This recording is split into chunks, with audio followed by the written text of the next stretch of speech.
Handa raw si Pangulong Bongbong Marcos na umupo sa Bicameral Conference Committee sa pagbalangkas nito ng national budget para sa susunod na taon. Yan ay kahit paggawaing legislatibo ang BICAM.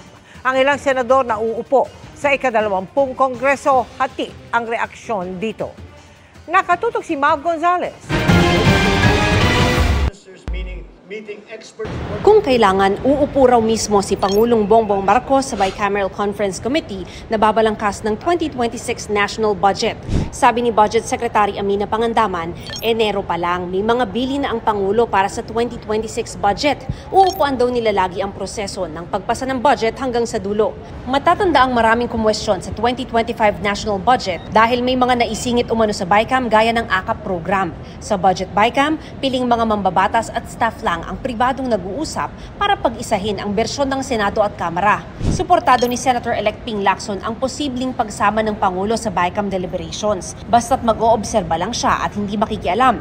Malinaw na hudyat daw ito laban sa anumang kalokohan sa budget process. Hindi base sa kagustuhan lang ng ilang individual, kundi dapat alinsunod sa polisiya ng administrasyon. Itinutulak ni Lacson ang transparency sa proseso ng pagbuo ng budget, kabilang ang pagpayag sa publiko at sa media na umupo sa gallery sa deliberasyon ng BICAM. Ang nangyayari raw kasi, puro bulungan at umabot sa puntong may blanco na ang BICAM report.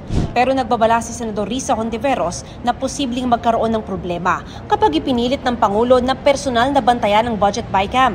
Wala na raw kasing papel ang ehekutibo sa budget deliberations kapag naipasa na nila sa Kongreso ang National Expenditure Program. Kahit willing si Presidente, he cannot.